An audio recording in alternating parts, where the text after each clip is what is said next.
aquí en el Foro Internacional de Intervenciones Urbanas, segundo día.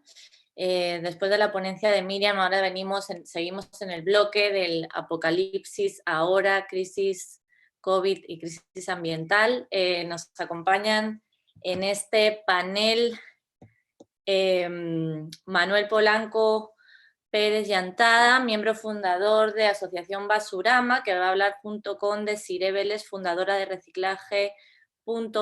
Manuel, Basurama es un colectivo de arte y arquitectura que centra su área de estudio y de acción en la ciudad y los procesos complejos que en ella conviven.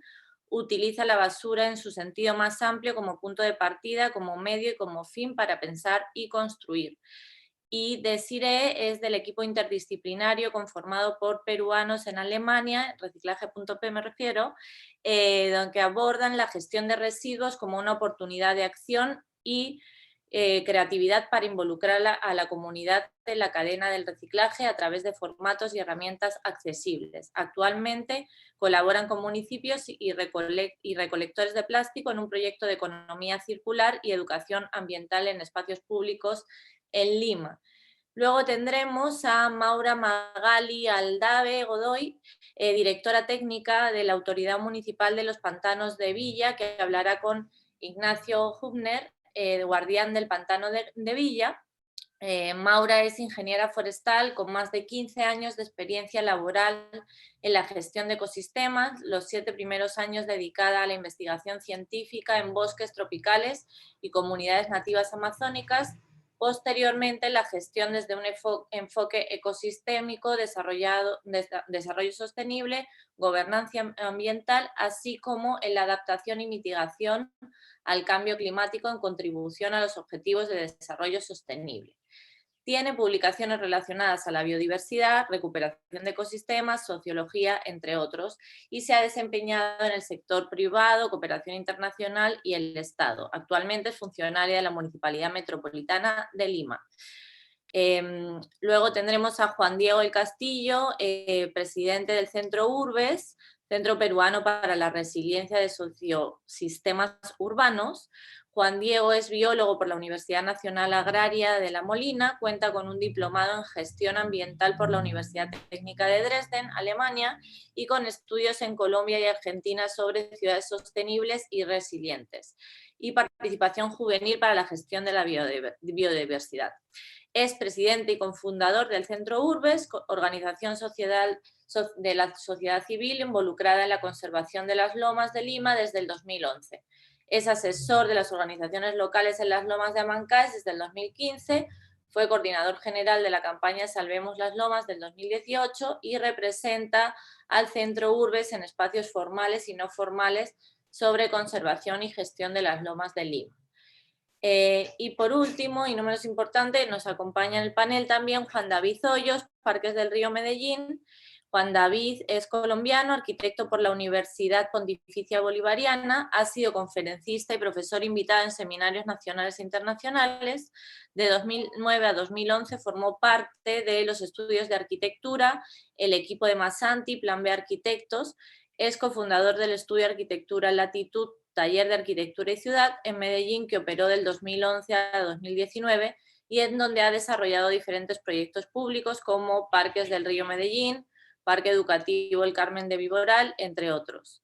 Ha ganado el World Architecture Festival WOLF en Ámsterdam en la categoría de Future Project of the Year 2018 con Parques del Río Medellín, el premio de Prix de la Innovación Urbaine de Le Monde en París, y la mención de honor de la Bienal Nacional de Arquitectura y Urbanismo de Colombia en 2016 con el Parque Educativo Carmen de Viboral, entre otros. Y todos estarán guiados por la moderación de Patricia Lata. Patricia es periodista por la UPC enfocada en análisis, investigación e incidencia para el desarrollo sostenible y posee una especialización en diseño y gestión de proyectos sociales por la PUC, así como gestión territorial por la misma universidad, con estudios en políticas públicas, planificación metropolitana ambiental y facilitación de procesos de incidencia social. Bueno, sin más, después de presentar este panel, le voy a dar la palabra a que empiecen Manu y Desiree. De nuevo, muchas gracias por venir y todo suyo.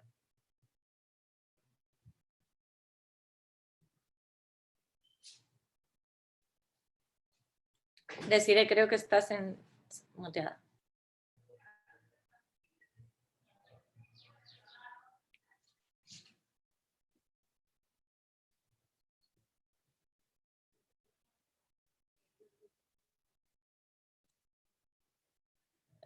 No sé.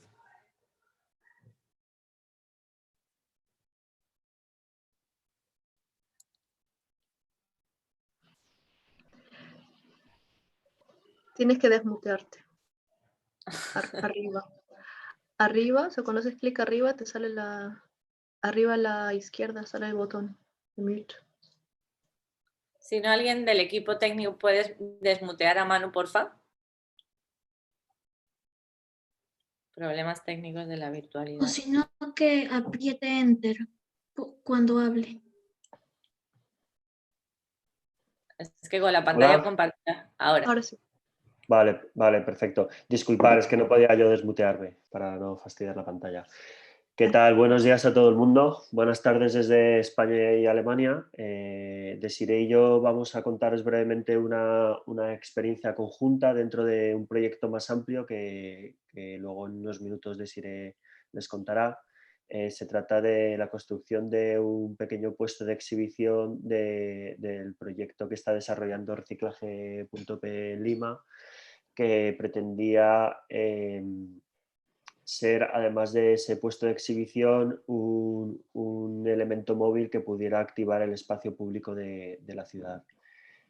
Antes de pasar a contarles la experiencia, queríamos presentarles brevemente quiénes somos los colectivos implicados.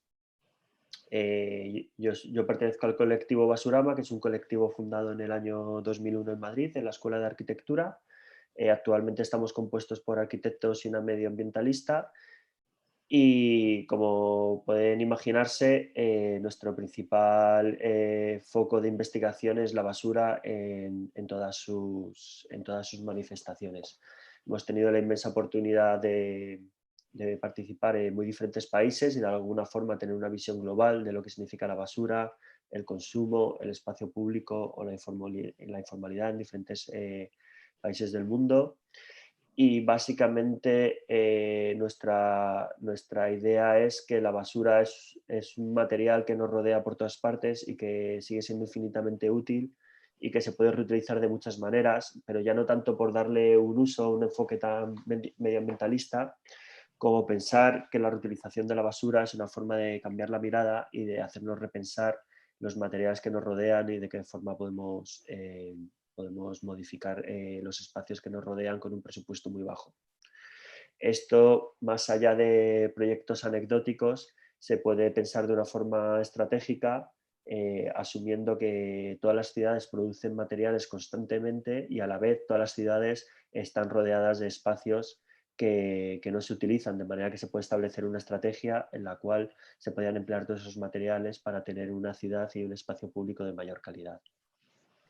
Asimismo, estos proyectos que realizamos lo que tratan es de visibilizar conflictos en diversas ciudades, como puede ser el caso de esta imagen en un espacio que los vecinos desearían que no estuviera ocupado por coches, sino que estuviera ocupado por personas y, como decía anteriormente, con un presupuesto muy bajo, poder transformarlo en espacios donde la vida es mucho mejor. Y ahora a continuación Desiree les va a contar el proyecto Reciclaje.pe. Exacto. Hola, yo soy Desiree Vélez de Reciclaje.pe. Nosotros, bueno, me voy a presentar. Nosotros somos un grupo interdisciplinario conformado por peruanos que hemos vivido en Alemania. En la foto pueden ver cómo estábamos repartidos en el 2018, que nos juntamos para el taller paralelo entre Stuttgart y Comas.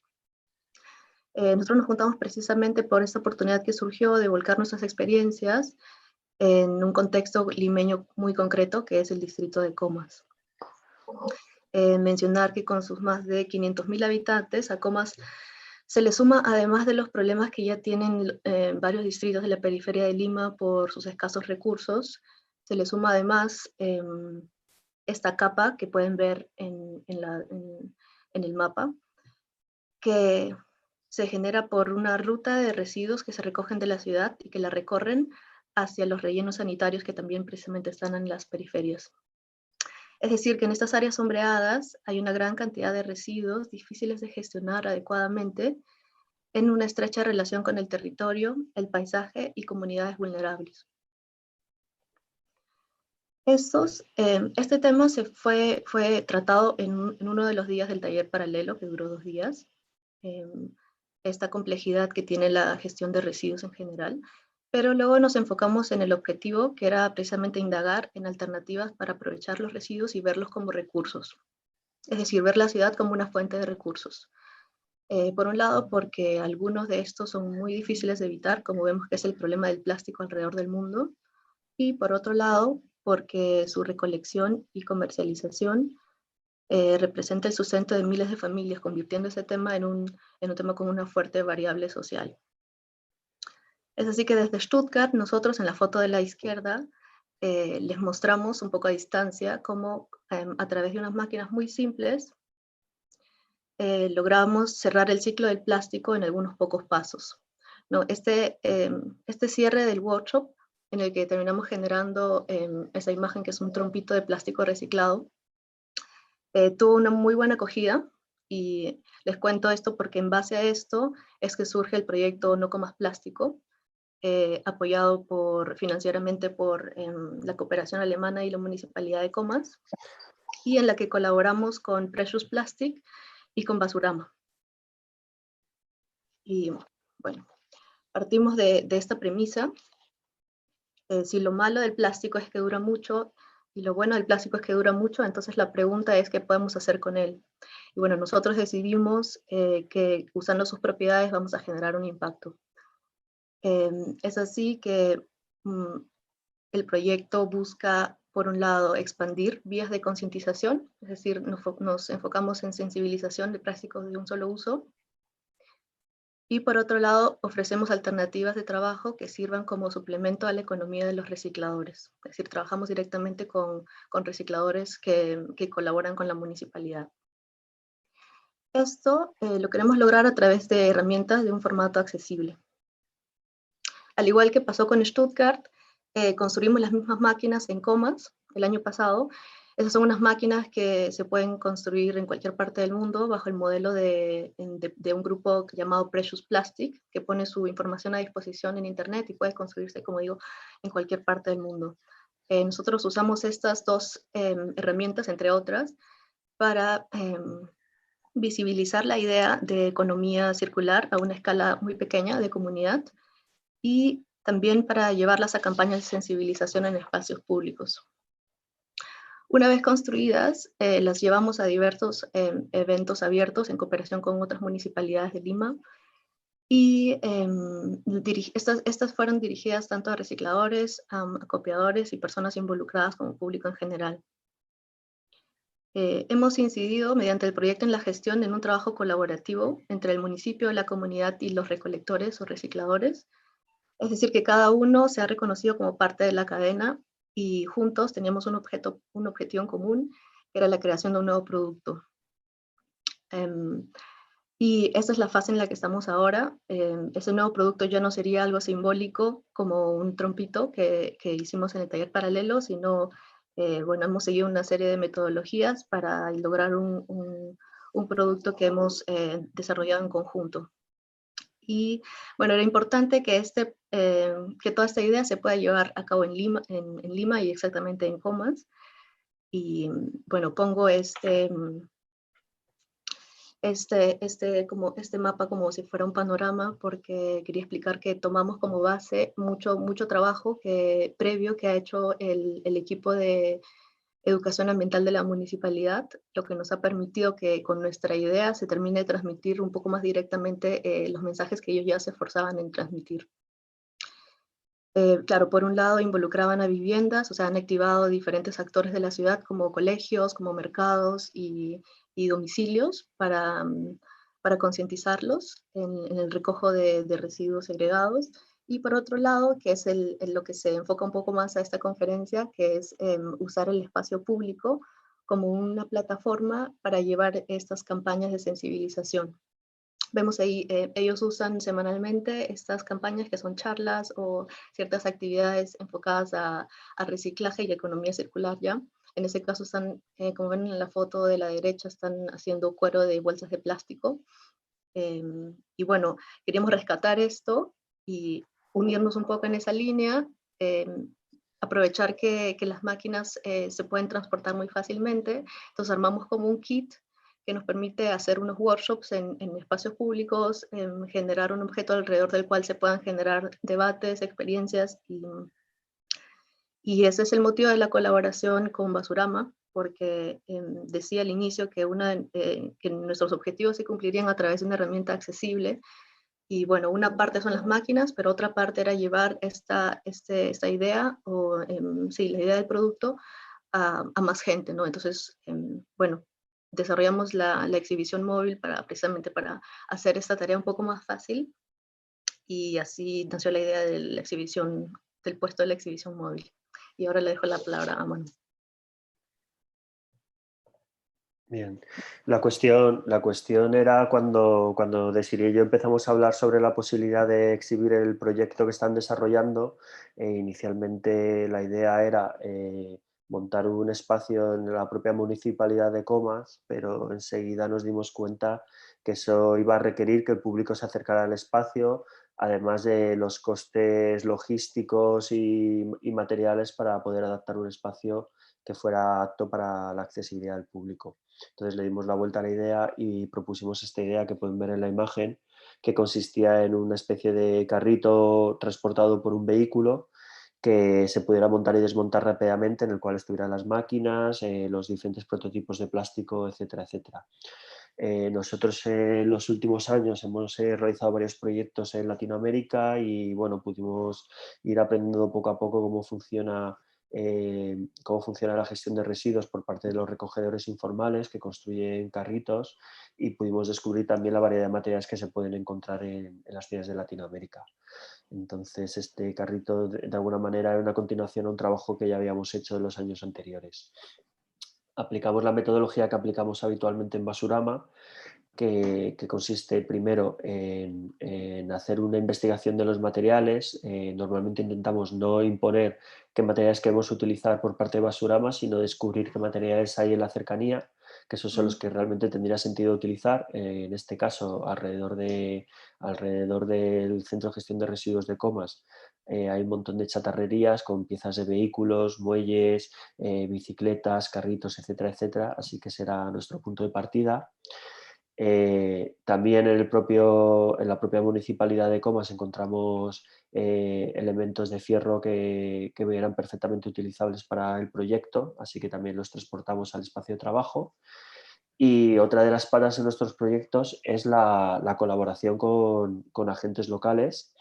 En este caso encontramos a lo largo de la carretera panamericana por la zona de Puente de Piedra hay un montón de profesionales que se dedican a la construcción de carritos, así que nos pareció que eran los mejores colaboradores posibles, además de que ellos tenían las herramientas, y les propusimos realizar este proyecto que obviamente se escapaba un poco de sus encargos habituales, pero a la vez para ellos resultaba atractivo.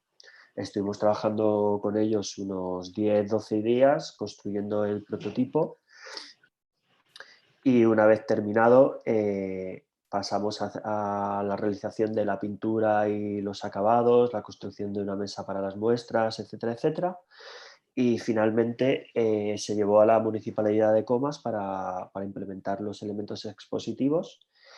Y actualmente y lamentablemente es donde se encuentra ahora el dispositivo, porque este proyecto fue realizado sobre la segunda quincena de febrero.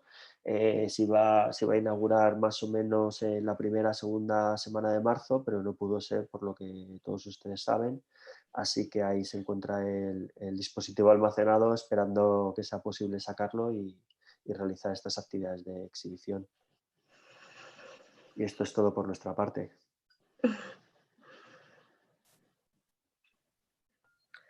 Muchas gracias, Manuel y Desiree. Ahora vamos a pasar a Maura Magali y a Ignacio Jubner. Muchas gracias con todos. Vamos a empezar con un video pequeño, por favor, antes de empezar.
Bien, entonces el día de hoy Ignacio Hübner, niño guardián de los pantanos de Villa, y mi persona Magali Aldave, directora técnica de la Autoridad Municipal de Pantanos de Villa, vamos a contarles un poco sobre Pantanos de Villa, el humedal urbano ubicado en la ciudad de Lima. Ignacio. Pantanos de Villa se encuentra en Lima, una de las ciudades más desérticas del mundo después del Cairo. Es maravilloso tener un área natural tan grande en esta ciudad, con más de 10 millones de habitantes. A pesar de eso, da lástima que las áreas naturales de Lima sean tan menospreciadas, contaminadas y reducidas por los ciudadanos. Un muy buen ejemplo sería Pantanos de Villa. Exactamente. Pantanos de Villa es digamos, la infraestructura ecológica más importante de la ciudad de Lima, formada por los ríos Rímac y Lurín, forman una intercuenca.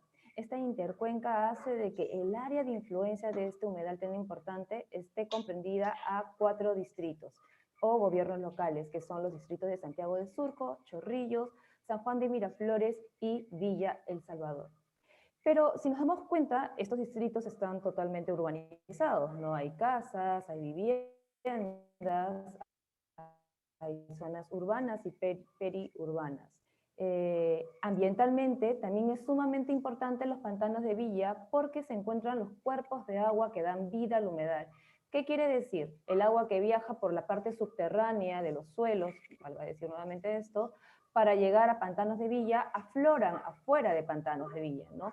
Por ejemplo, por el canal del río Surco, cerca de La Chira, o cerca de San Juan de Miraflores y Santiago de Surco, donde están los manantiales y ojos de agua, donde aflora el agua y luego por los canales se trasladan a formar las lagunas del propio humedal Pantanos de Villa. Por eso es sumamente importante. Ante esto, Ignacio, por favor, contemos más del humedal. Las aves de Pantanos de Villa. En Pantanos de Villa puedes encontrar más de 210 especies de aves, lo que significa que es la mitad de especies de aves en todo Lima. Puedes encontrar hermosas aves en él. Las aves descansan en los pantanos. El humedal es un área de descanso para las aves.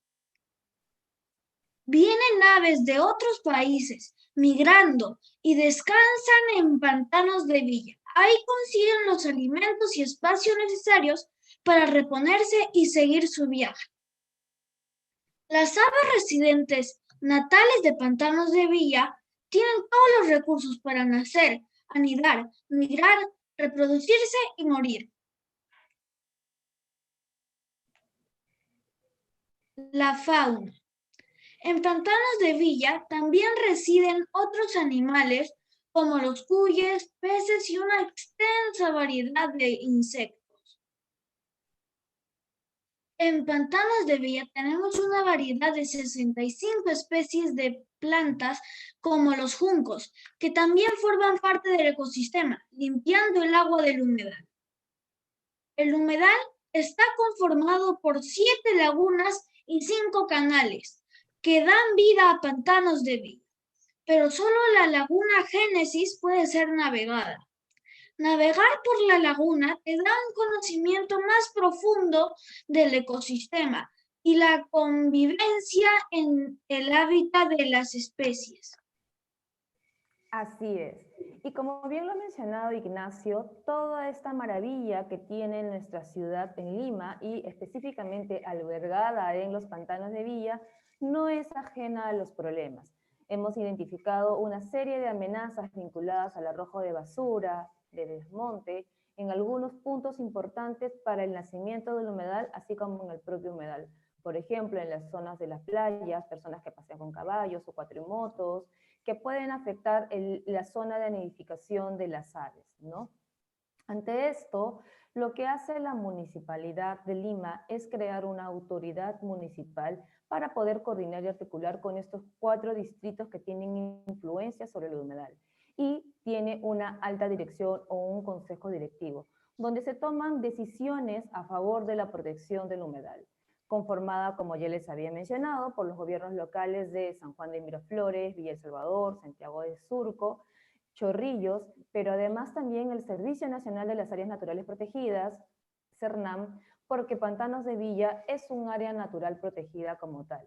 Así también el Instituto Metropolitano de Planificación y el CERPAR. Para julio del año pasado se integra a nuestro consejo directivo los niños y niñas guardianes de los Pantanos de Villa. Ellos forman parte de la red de la Ciudad de los Niños y eso se da porque el alcalde de Lima también se adhiere a la red de la Ciudad de los Niños el año pasado. Mis compañeros y yo somos parte del Consejo de Niños y Niñas Guardianes Consejeros de Pantanos de Villa. Primero, se hizo una convocatoria a niños interesados por el cuidado del medio ambiente y de los pantanos de Villa. Se seleccionaron 60 niños y después hubo un sorteo para definir quiénes serían guardianes y quiénes serían guardianes consejeros.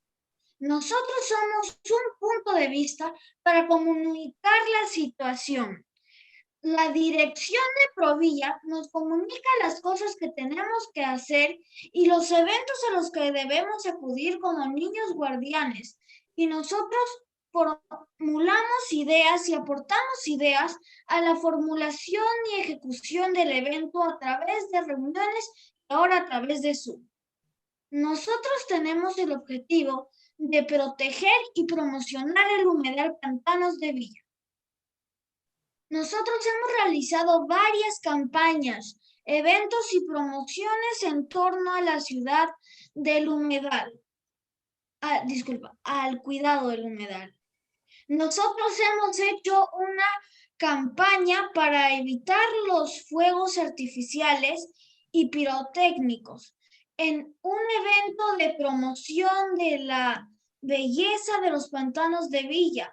Transmitimos información por entrevistas en las noticias. Hemos estudiado el ambiente del humedal, propuesto normativas de la prohibición del tránsito pesado. Hemos visitado embajadas para difundir información sobre la migración de las aves y hemos participado en conversatorios con las municipalidades, ministerios y hasta expandimos el avance de los niños guardianes internacionalmente, como ahora.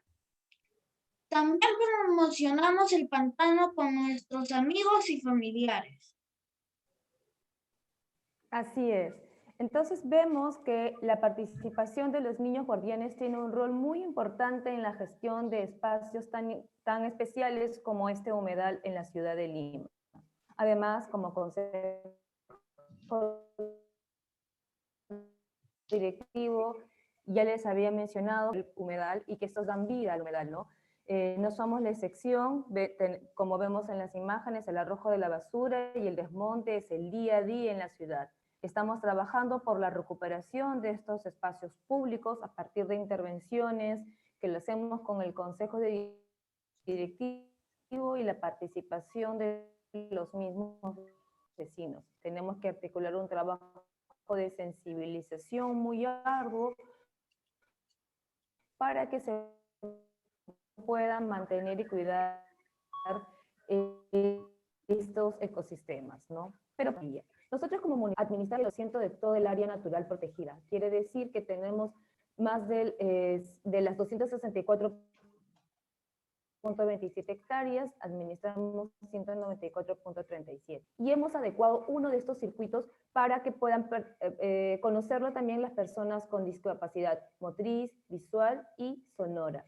Es por ello que hemos adecuado rampas, señaléticas con sistema braille y paneles ápticos, así como guías oficiales en lenguaje de señas. De esta manera hacemos de que Pantanos de Villa sea una ciudad para todos.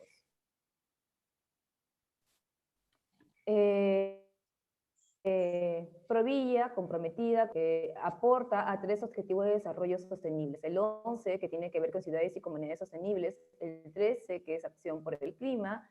El 15, que es vida de ecosistemas terrestres. Vamos a presentar un último video, por favor.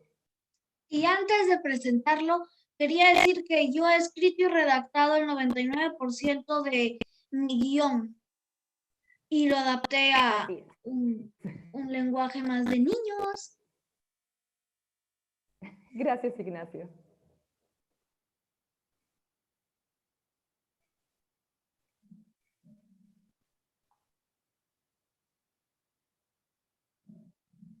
Audio.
Bueno, parece que estamos teniendo problemas con el audio, estamos intentando solucionar para que el video se pueda escuchar y si no lo compartiremos, si se puede y si Ignacio nos permite, en redes.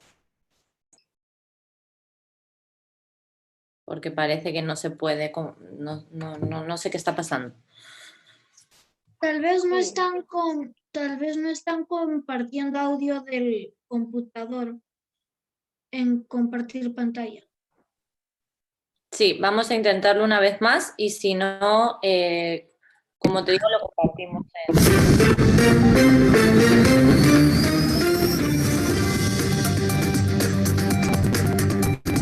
Hola, soy Luis Felipe Villacorta y soy un niño guardián de los pantanos de Villa. Hoy les voy a hablar sobre el ostrero americano. ¿Alguna vez has visto sus huevos en la playa, las brisas de Villa?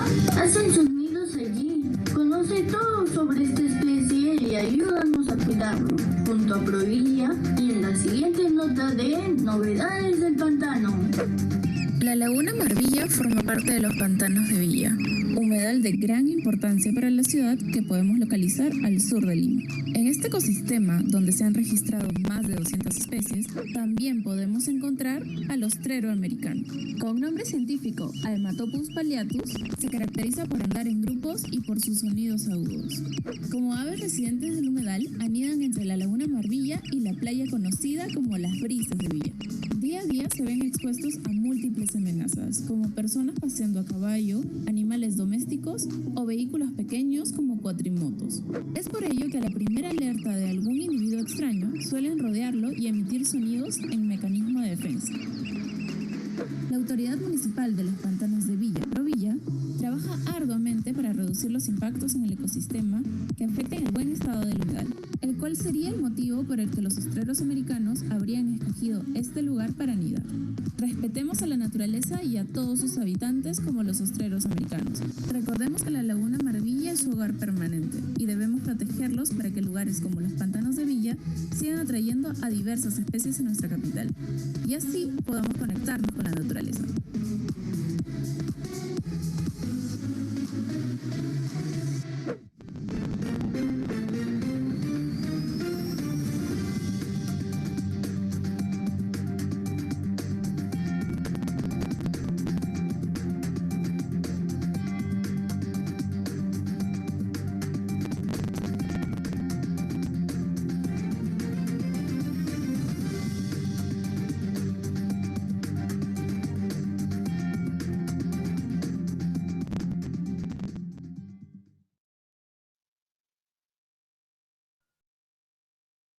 Muchísimas gracias.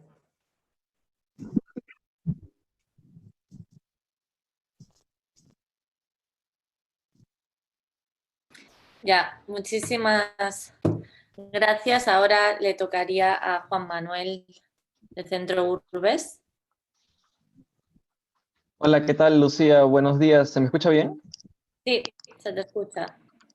Perfecto, listo. Muy buenos días a todos y todas. Es un gusto estar con ustedes. En primer lugar, quiero felicitar a todas las organizaciones que vienen organizando y coorganizando este evento, principalmente Lima Cómo Vamos y Ocupa tu Calle. Y un saludo a todas las personas que están en la conexión y son parte también de este evento como ponentes o como asistentes. Em, la siguiente, por favor. En esta pequeña charla quiero compartir con ustedes estos 3 puntos, un poco contextualizarnos en las lomas de Lima, cuál es su situación actual, su importancia, qué estrategias ciudadanas se han venido desarrollando buscando su conservación y algunos desafíos que surgen con la pandemia ahora del COVID, ¿no? Siguiente, por favor. Siguiente diapositiva.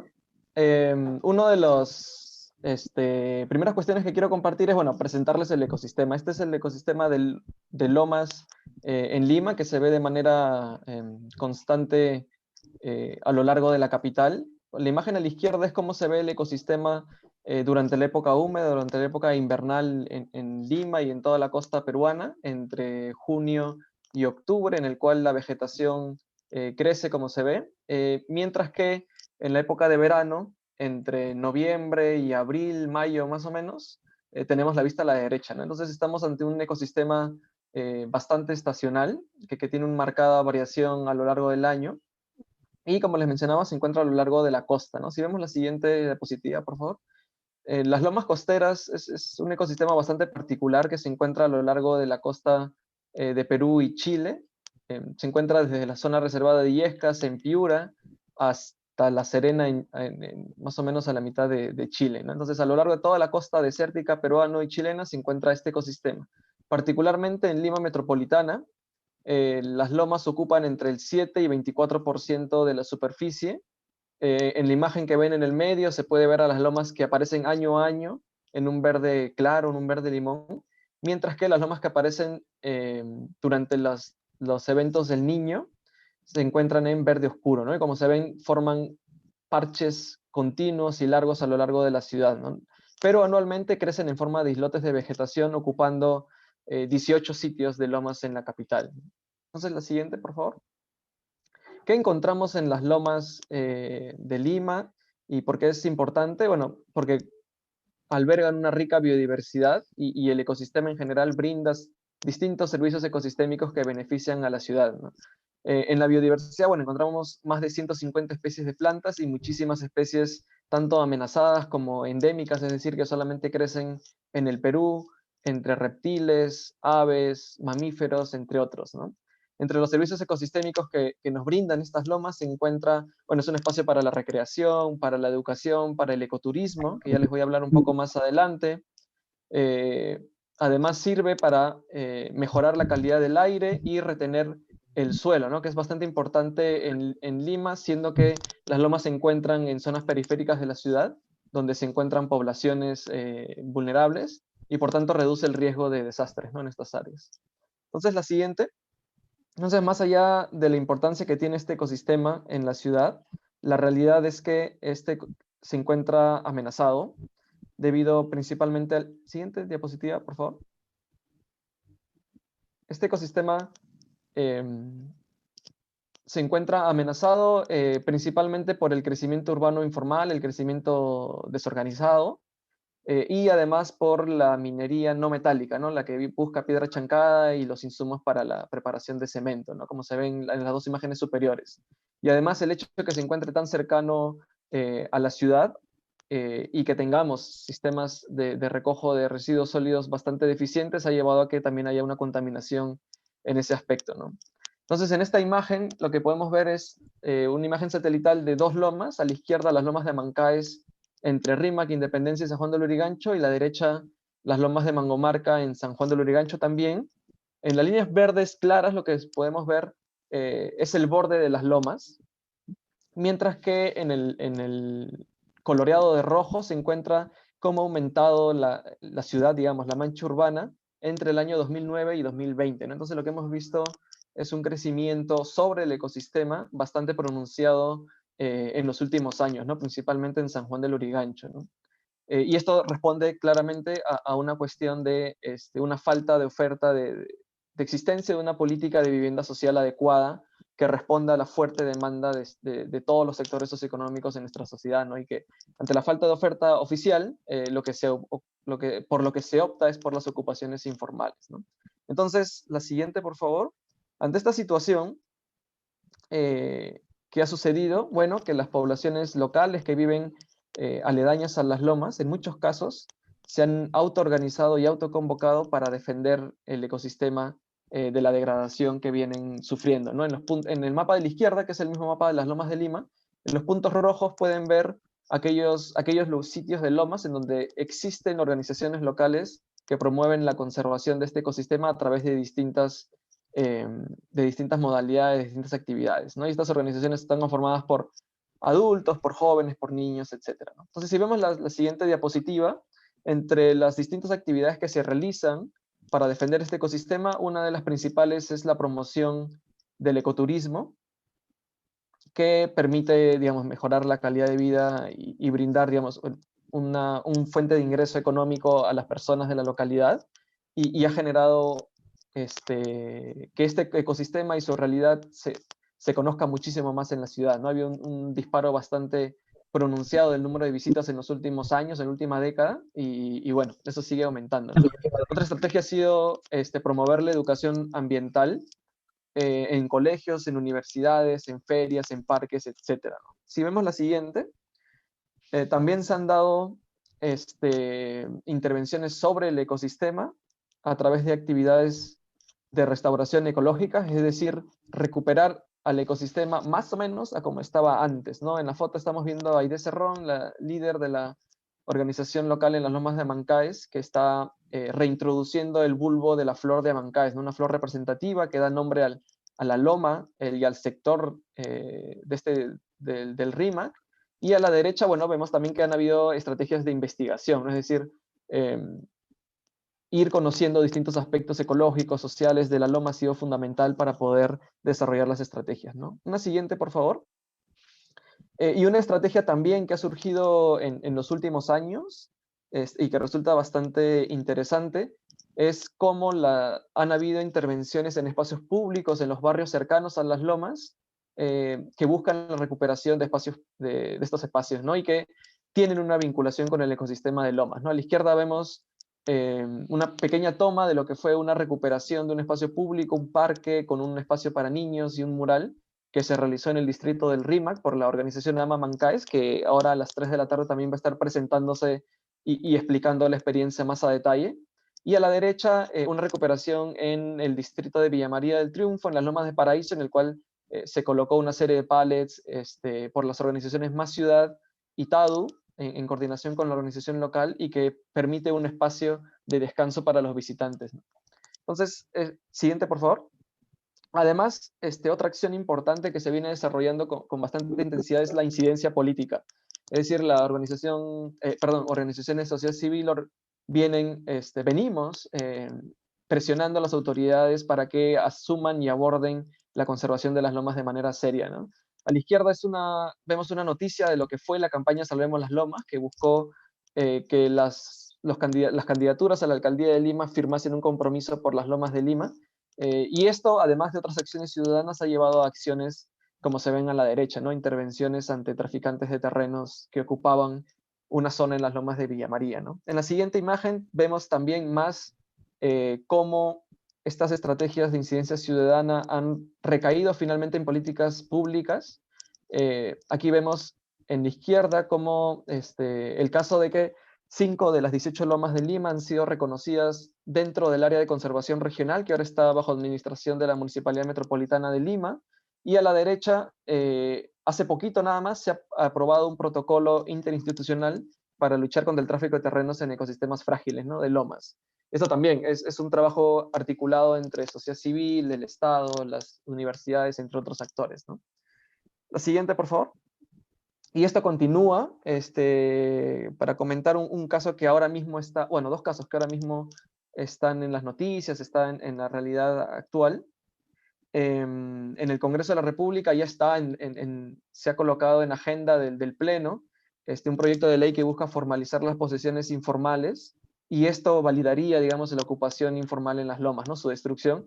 Y esta es una cuestión que no queremos. Queremos que haya una respuesta más integral desde el Estado, no solamente luchando de manera reactiva contra el tráfico de terrenos, sino de manera proactiva a través de una política de vivienda social que brinde opciones que permita mejorar la calidad de vida de todas las personas en Lima, ¿no? Y a la derecha, bueno, está saliéndome un poquito de Lomas, hablando del humedal de Quilcay que se encuentra en Lurín, también ha sido, viene sufriendo atentados, y también se ha intentado cambiar la zonificación en Lurín, desapareciendo estos humedales por completo, ¿no? Entonces, ha habido una incidencia ciudadana bastante fuerte, que ha traído resultados, pero todavía siguen muy fuertes las amenazas y todavía se tiene que continuar con el trabajo, ¿no? Siguiente, por favor. Entonces, en este contexto, nos llegó la pandemia, ¿no? Y aquí es importante mencionar una cuestión fundamental, ¿no? Como les mencionaba, las lomas son ecosistemas periféricos, periurbanos, que se encuentran en los cerros de la ciudad, que son justamente donde se ubican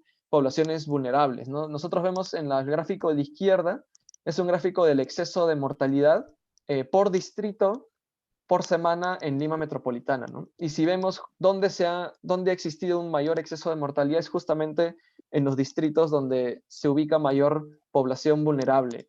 Y mucha de esta población está en zonas periféricas al lado de las lomas, ¿no? Entonces lo que ha sucedido es que las poblaciones cercanas a las lomas se han visto muy afectadas por la pandemia, en su salud, en su economía, y es a partir de ahí que han surgido estrategias, por ejemplo, como las ollas comunes, que se encuentran, digamos, en casi todas las lomas, ¿no? Las organizaciones locales han optado también por apoyar a su población local, y bueno, este es uno de los ejemplos en las lomas de Pamplona, en San Juan de Miraflores, ¿no? Entonces, es una cuestión importante. El turismo se ha paralizado completamente en lomas este año, y es importante reconocer que hablar del ecosistema de lomas es hablar de su gente y las vulnerabilidades que tienen, ¿no? Entonces, en la siguiente imagen les presento también otro aspecto que es importante resaltar, que ha surgido con el tema de la pandemia, que es recordar un poco el origen de cómo surgió el COVID, ¿no? Que es la siguiente diapositiva, por favor.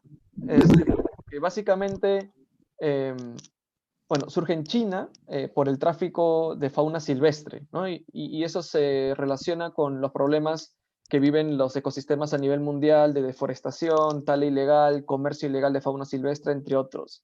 Entonces, en ese contexto, bueno, evidentemente, o es muy poco probable que en las lomas vaya a surgir algo por el estilo, pero sí es importante resaltar que las lomas sirven como un espacio de educación para todas las personas en las ciudades, de tal manera que entiendan el valor de los ecosistemas silvestres, y que su destrucción nos pone en riesgo a través de las pandemias y otras formas de amenazas, ¿no?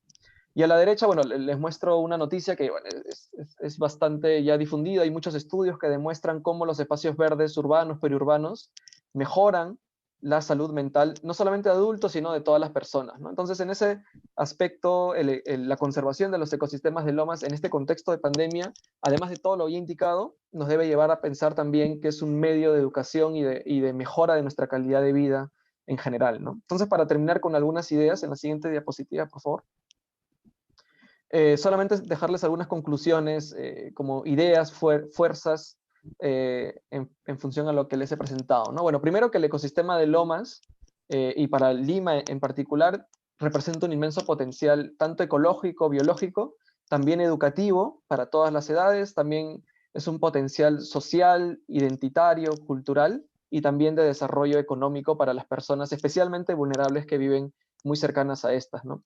Dicho potencial está siendo lentamente reconocido. Sí ha habido un avance, especialmente en las acciones de sociedad civil, de las comunidades locales y poco a poco de algunas instituciones públicas, y ha sido bastante interesante cómo en los últimos años se han ido integrando miradas desde las ciencias naturales, digamos, desde la conservación del ecosistema, con otras miradas ya de espacios públicos, urbanismo, arquitectos, en ciencias sociales, ¿no? Entonces, en esa integración nos encontramos y ha sido bastante interesante los avances que han habido, ¿no?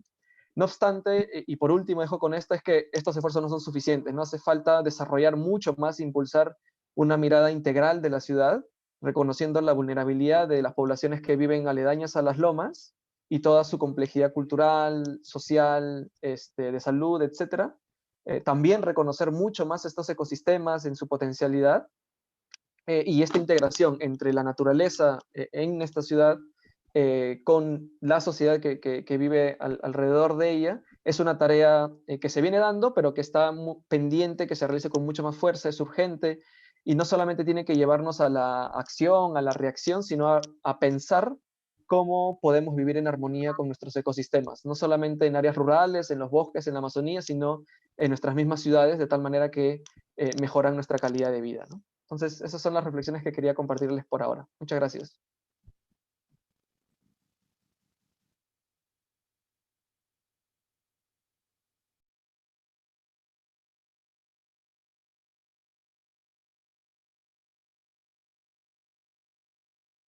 Perdón, que no encontraba el micrófono.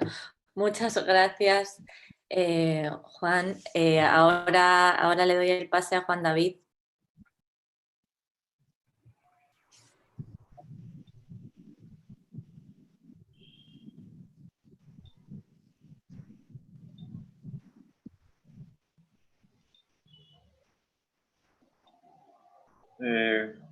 ¿Ya ven mi pantalla? Sí, ya vemos tu pantalla. Bueno, un saludo a todos. Muchas gracias por la invitación. Mi nombre es Juan David Hoyos.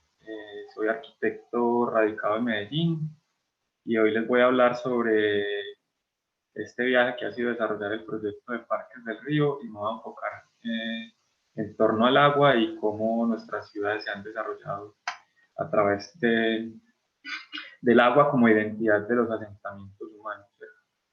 Eso es una parte bien importante de nuestra identidad como seres humanos. Aquí traigo unas...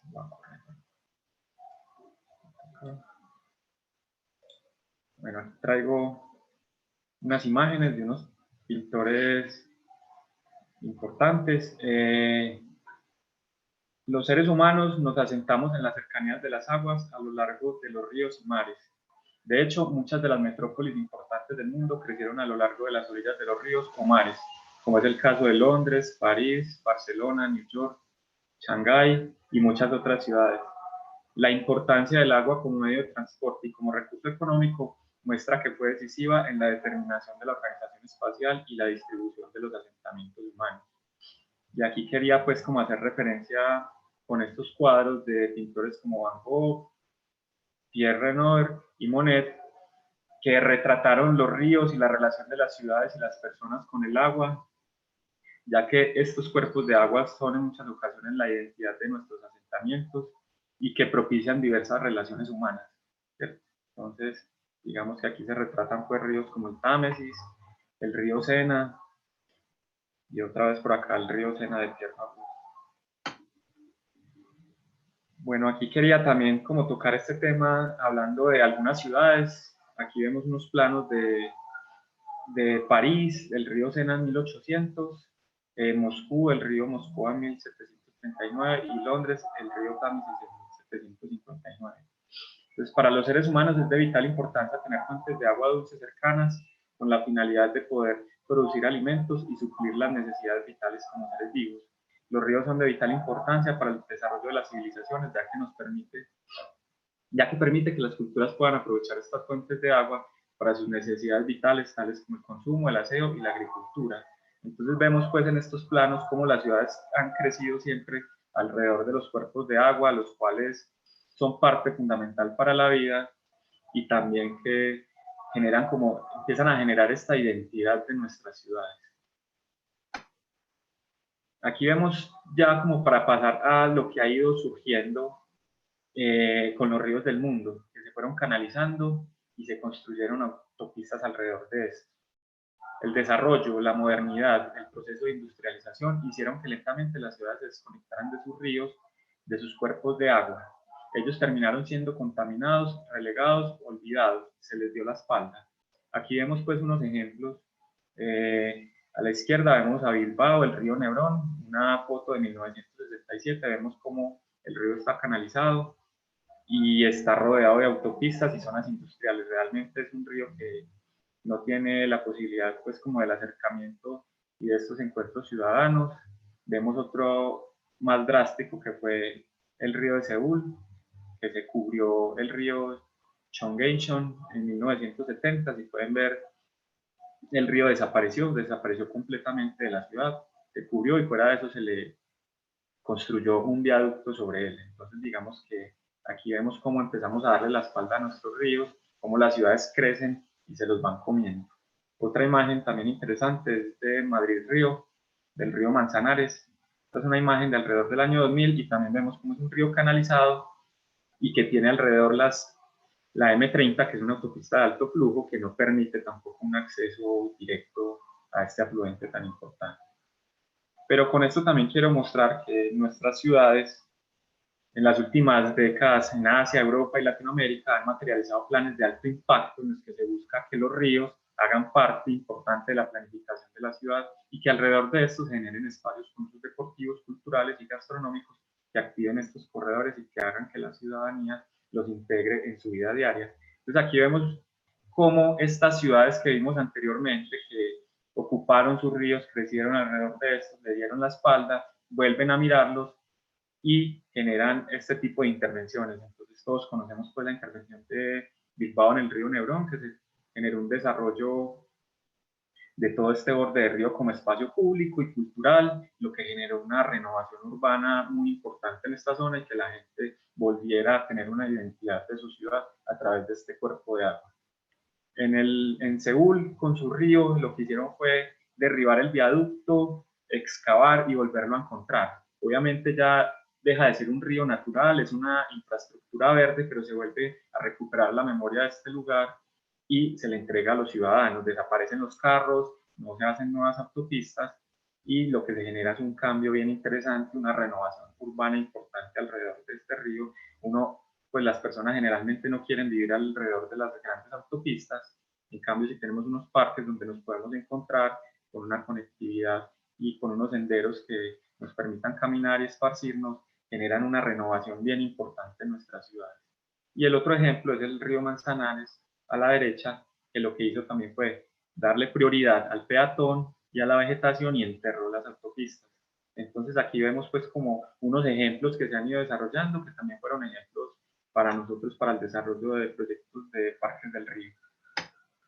Esta es una imagen del río Medellín, es una imagen de alrededor del año 1900 y dejo un breve texto de Tomás Carrasquilla del año 1919, que fue un escritor colombiano que habla de este río y dice: pero oh, río manso y hospitalario, lo que es gente no volverás a remojar junto a tu villa.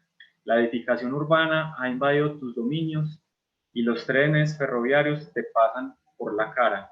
Entonces, digamos que ya desde esta época empezamos a ver cómo, después de tener unos ríos naturales, meándricos, lugares y escenarios de encuentro. Si ustedes ven esta imagen a la derecha, es una imagen del río Medellín y la gente cruzándolo en pequeñas barcazas. Es un lugar de encuentro, casi que podría ser un cuadro, una pintura de Monet o de Van Gogh.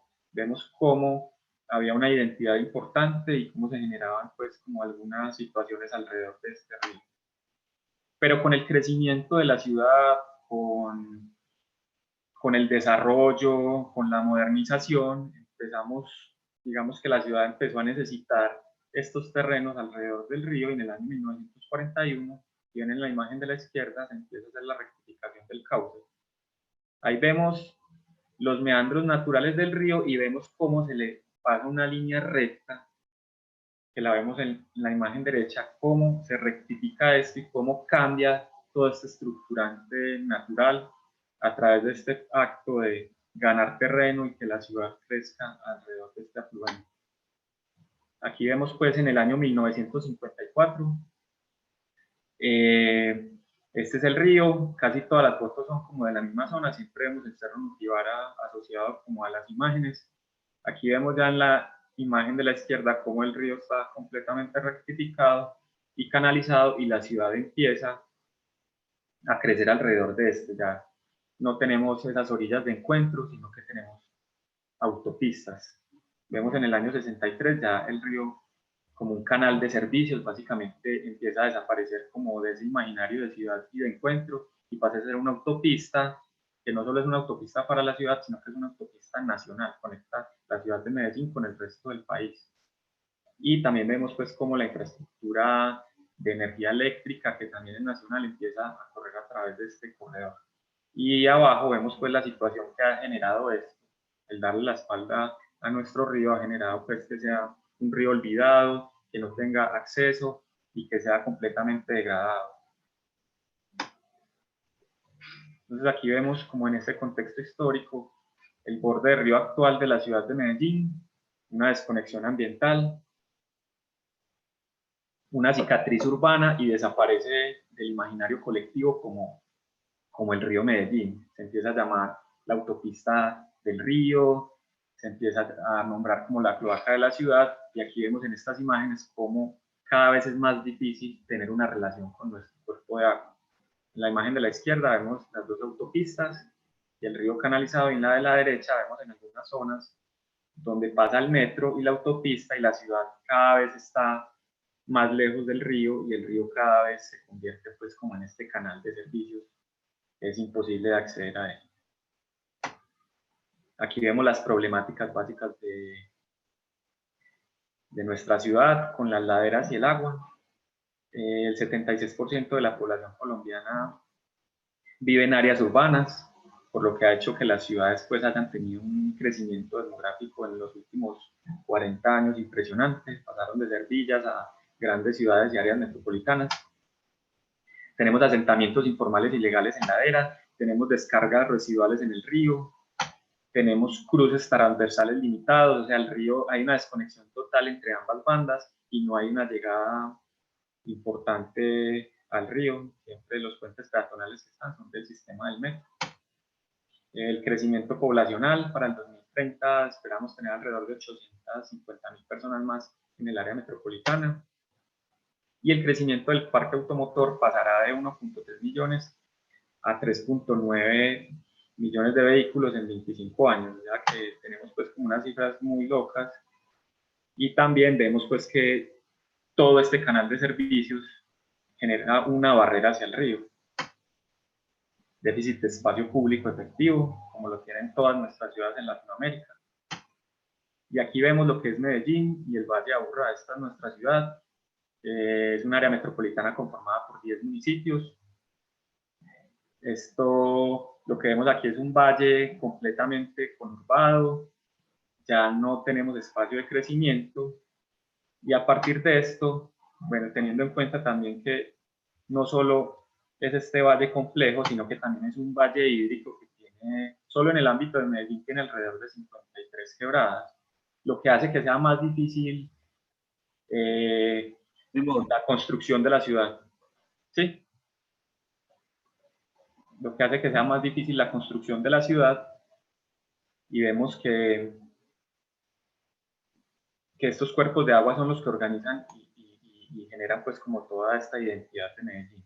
Pero aquí vemos lo complejo que es construir en estas laderas. Entonces Medellín está ubicada en la cordillera de los Andes. En Colombia la cordillera se bifurca en 3 brazos. Medellín está entre la cordillera central y occidental. Somos un área metropolitana de 10 municipios y tenemos una población alrededor en Medellín de 2,5 millones, en el área metropolitana de 3.800.000. Aquí vemos pues la geomorfología. Es un valle estrecho, alargado, que lo cruza el río por toda la mitad, y vemos que la ciudad no puede seguir creciendo hacia las laderas porque tenemos mucha agua, porque son terrenos inestables, porque la construcción acá es muy compleja, y llevar sistema de transporte público y servicios públicos a las laderas todavía más complejo. Entonces, a partir como de todas estas problemáticas, en el año 2013 sale un concurso para hacer los diseños de parques del río. Este es un concurso internacional. Este es un proyecto que diseñé en asocio con Sebastián Monsalve. Es un concurso paisajístico, urbanístico, arquitectónico, el cual ganamos, y lo que buscaba era volver a darle vida al río y volverlo como este eje estructurante natural que empieza con las quebradas y con el río y los cerros, empieza a generar una conectividad de ciudad y una identidad de ciudad a través de la recuperación de todo este paisaje vegetal. Bueno, también es de suma importancia hablar pues que esto no es un proyecto que, o los proyectos de ciudad no son proyectos que los desarrolla una sola persona o dos personas, sino que realmente hace parte de un grupo interdisciplinario. Entonces, para este proyecto, digamos que se venían haciendo estudios desde hace muchos años atrás, pero a la hora del desarrollo nuestro, entonces tenemos un proyecto de un grupo interdisciplinario supremamente diverso, supremamente nutrido, donde teníamos abogados, geólogos, sociales, ingenieros, arquitectos, paisajistas, forestales, hidrólogos, ingenieros de movilidad. Teníamos todo el apoyo de la alcaldía, de planeación, de la EDU, y digamos pues que todo esto ayudó que el proyecto se pudiera materializar, que pasara de ser un sueño y de ser un dibujo a poderlo volver una realidad.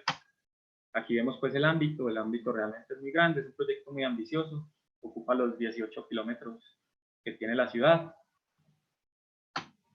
La idea de esto es volver al río pues como ese lugar de encuentro, ese lugar que conecta transversalmente la ciudad, que vuelve a tejerla, que deja de dividirla y que vuelve a darle esa identidad que tenemos, volver a recuperar la identidad del río, pues eso que habíamos perdido todos los ciudadanos de Medellín. Entonces para esto, voy a centrar la charla porque sé que es muy poco tiempo en la construcción de un nuevo paisaje vegetal. Esta es una imagen del nacimiento del río Medellín, se llama el Parque Ecológico San Miguel, y esta zona está localizada a unos 25 kilómetros al sur de Medellín. Como vemos, pues el río aquí todavía es un recurso natural, no está canalizado y no está intervenido, es un área de protección. Entonces, para poder materializar, digamos que este proyecto, teníamos esta situación inicial, que era una autopista en ambas bandas del río. Lo que hicimos fue entonces deprimir los vehículos, darle prioridad a la vegetación y al peatón en primer piso, y sobre esto llenamos de tierra, 1,50 metros de tierra, para poder tener vegetación y poder generar una nueva reconstitución de este paisaje. Y con esto obtenemos, digamos que una nueva imagen de este río. El río ya no podrá ser natural, siempre será un río canalizado, no tendrá sus meandros naturales, porque para poderlo recuperar nos tocaría demoler la mitad de la ciudad, pero sí podemos devolverle la vida a esta llanura aluvial a través de espacio público y vegetación, y que nos volvamos a encontrar y a entender que nuestros afluentes son bien importantes. Entonces, para la construcción del paisaje, básicamente dividimos en franjas, donde hicimos una selección de especies a través del tipo de suelo que teníamos. Teníamos un nuevo tipo de suelo que era sobresoterrado, otro tipo de suelo de borde de río, tipo de suelo sobre terreno natural y sobre borde de vía. Esto nos daba pues como una caracterización de este espacio que teníamos para sembrar, y nos empieza como a generar el tipo de siembra y asociaciones que podíamos realizar en estos puntos. Lo que hicimos para el trabajo del paisajismo fue trabajar con asociación y sucesión de especies en el tiempo. Y lo que hicimos fue la implementación de asociaciones de especies en lugar de especies individualizadas dispuestas formal y funcionalmente, aportando una innovación del diseño paisajismo y convencional que comúnmente se proyectaba en nuestra ciudad. Nosotros tenemos un manual de silvicultura, el cual nos dice cómo tenemos que sembrar en el espacio público, nos dice que tenemos que sembrar cada 6 metros, especies individuales, y tenemos como alrededor de 30 tipos de especies las cuales podemos sembrar en el espacio público. Para este proyecto, que tiene un área tan grande, tan importante, y que busca generar una reconstitución del paisaje, tuvimos que entrar a plantear este esquema, que es como replicar un bosque natural, y tuvimos pues que trabajar como con determinadas asociaciones de especies. Entonces esto también generó como un cambio en las dinámicas de las normas públicas.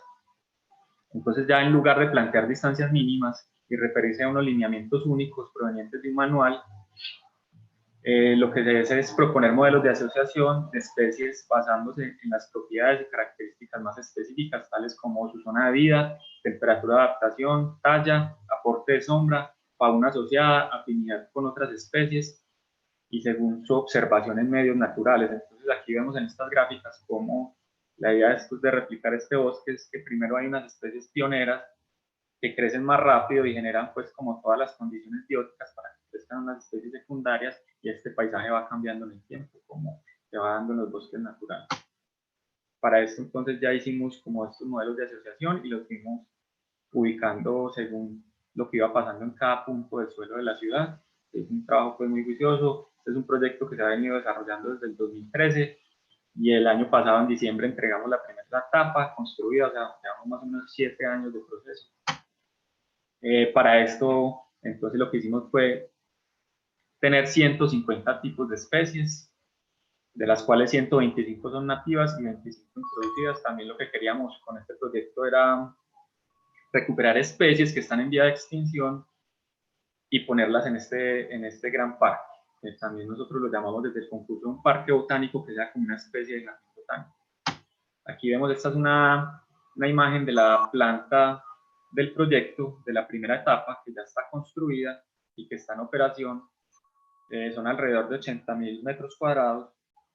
Y aquí vemos pues cómo se hizo el esfuerzo de conectar las dos bandas, de recuperar esta llanura aluvial para las personas y para la vegetación, y es como esa primera etapa que tenemos ya de proyecto. Aquí vemos pues cómo se hicieron todos los estudios y todos los diseños de paisajismo, que se hicieron a través de asociaciones de especies, las cuales nosotros también tomamos una decisión, y fue que generalmente la arquitectura diseñamos, programamos los espacios y después miramos dónde metemos la vegetación. Nosotros realmente lo que hicimos en este proyecto fue que la vegetación estuviera asociada a la misma programación del espacio público, y de esta manera pues como lograr una simbiosis bien interesante entre estos dos cuerpos. Entonces pues aquí seguimos adelante, y es lo que pasa ya como con la construcción de este nuevo suelo, ¿cierto? Esto es bien bonito, pues, y es como a partir de la construcción de un nuevo suelo que teje relaciones entre cuerpos, especies, amores, materiales, conocimientos, elementos y sentidos, procurando ser conscientes de la ruptura entre el hombre y la naturaleza que se ha llevado a cabo paulatinamente a lo largo de nuestra historia. Entonces, digamos que todo este esfuerzo y todo esto se hace para que pase esto, que la gente pueda volver a encontrarse con la vegetación, volver a crear relaciones y volver a creer en nuestras ciudades. Y Muchas comparto gracias, David. unas Te voy a imágenes. Sí, córtame ya, pero ya acabé. Paso rápido. Ya. Ya. Muchas gracias, para que tengamos tiempo para estas unas par de preguntas del público que tiene Patricia. Y bueno, de nuevo, gracias a todos por participar en el panel.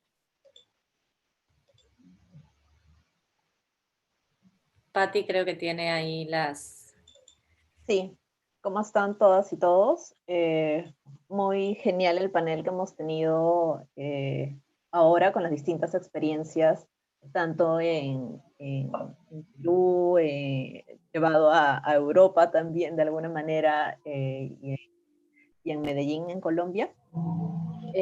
Y creo que tenemos un hilo conductor común entre todos. Para hacer una pequeña, antes de pasar a las preguntas, y es justamente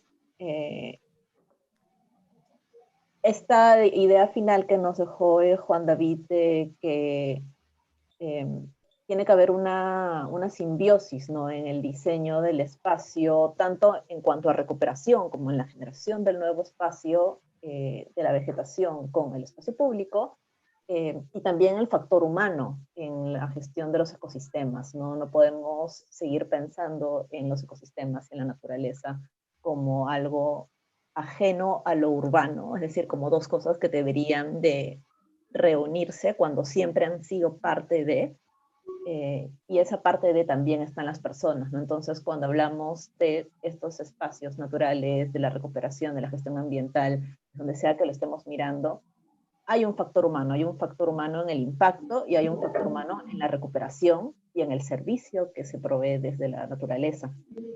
Entonces tenemos dos preguntas, una muy concreta de Mary, de cómo ser parte de los guardianes de los pantanos de Villa, y otra que nos dejó Claudia, déjenme que se las leo, que sí creo que puede ir, ahí pueden participar varias de ustedes, cómo incentivar la responsabilidad social en la protección de nuestros ecosistemas, cuando tenemos una cultura tan consumista y despreocupada por los residuos que generamos. Y creo que se puede en realidad aplacar más allá de los residuos a los distintos temas que hemos visto, ¿no?, del impacto ambiental de las personas, pero también creo que hay que levantar ahí esto que hemos visto de que no solamente somos generadores de problemas, sino generadores de soluciones, ¿no? Entonces, por ahí les invitaría también a dar esta última reflexión para poder cerrar el panel.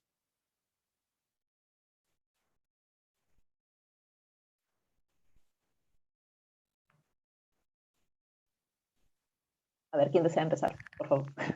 Ok, yo podría empezar con la pregunta de los niños y niñas, ¿cómo pueden ser parte del equipo de los Guardianes de Pantanos de Villa? Primero agradecer esta pregunta porque quiere decir que hay una gran motivación porque los niños formen parte de la conservación de nuestros ecosistemas, ¿no? Que un poco va con la segunda pregunta. Y eso es muy importante porque los niños entre los 7 y 11 años tienen una gran capacidad de percibir las cosas que de repente a nosotros los adultos se nos olvidó, ¿no? Y justamente fue una de las premisas de Tonucci, ¿no? Si la ciudad está bien para los niños, pues ellas que son públicas, que son abiertas, las difundimos a través de nuestras redes, que es Pro Villa Oficial, y también podemos buscarlas. Creo que nos toca hacer la convocatoria. Ahora los chicos iban a sacar una convocatoria para reforzar el grupo del consejo porque había habido una disminución de tiempos. Ellos tienen una duración de 2 años. Ellos han empezado en julio del año pasado, así que recién van a tener 1 año. Tendríamos que esperar que salga la nueva convocatoria en las redes, porque son convocatorias abiertas, públicas, y como vimos en la imagen que Ignacio presentó, luego hay un proceso de selección.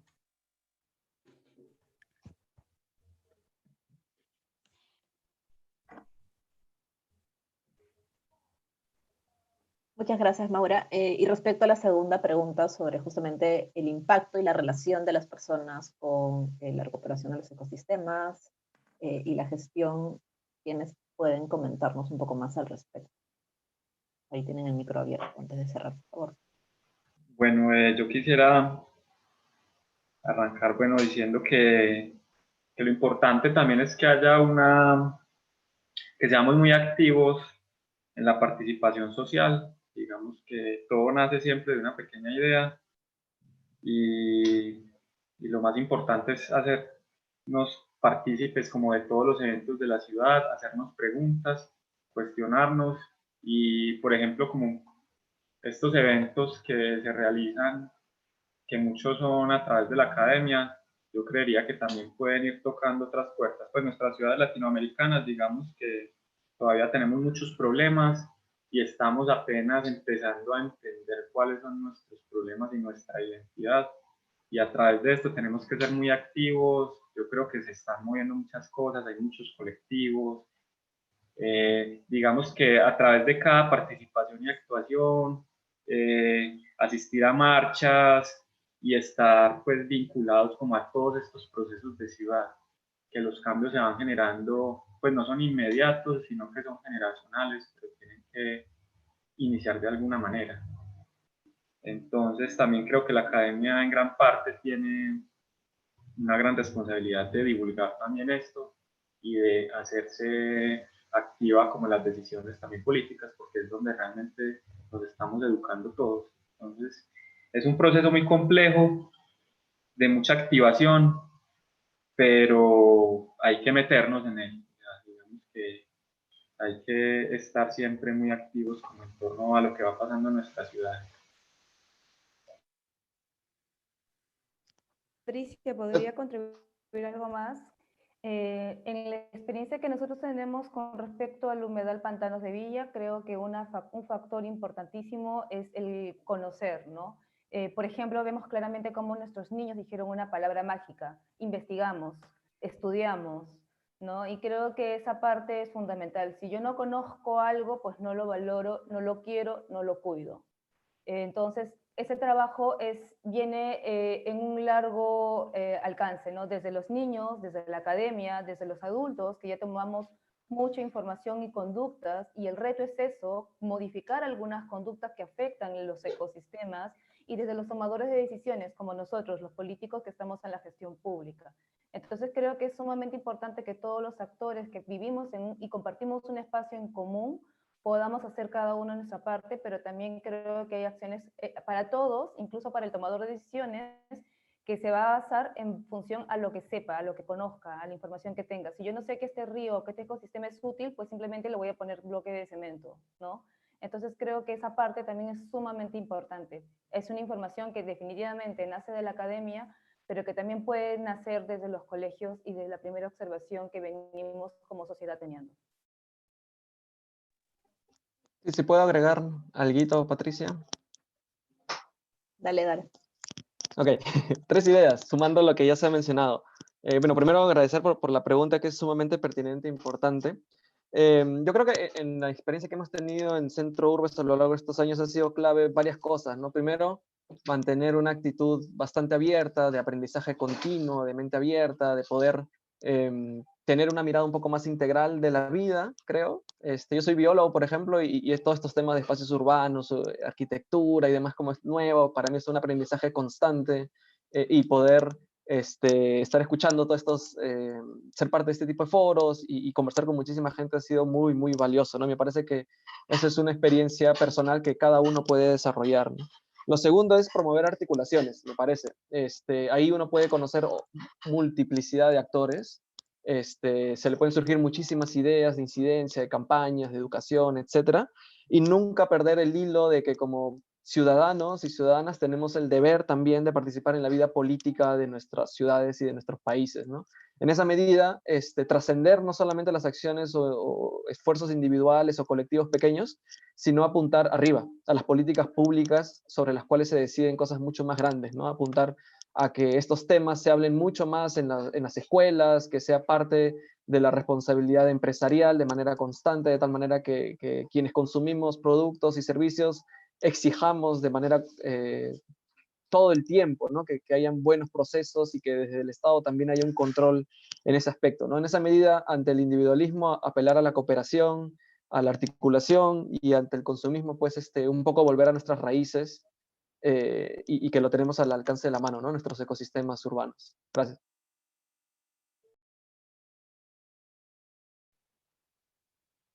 Gracias, Juan. No sé si Manu o Desiree tienen una idea final que añadir, sino ya para cerrar el panel.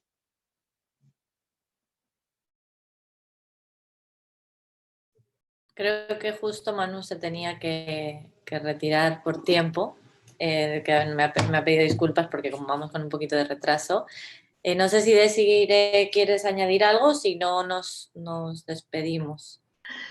Bueno, no, yo probablemente voy a decir lo mismo en lo que han incidido todos ellos. Yo creo que es importante que se entienda un poco esas interdependencias entre los actores en general de todos los sistemas urbanos, y en este caso de los sistemas que afectan a, digamos, estructuras sociales, y bueno, y brindar las oportunidades de que participen. Yo creo que eso también es clave. Si es que uno entiende en qué parte puede aportar, yo creo que siempre van a haber expertos o gente que tenga algo que sumar, ¿no? Sean a propuestas que vengan del sector público o a iniciativas sociales, o a iniciativas ciudadanas. Entonces, sí, nada, yo solamente cerraría con eso. Un favor, Ignacio, ¿podría dar sus últimas palabras? Que también ha sido parte del panel. Sí, Ignacio. claro. Claro.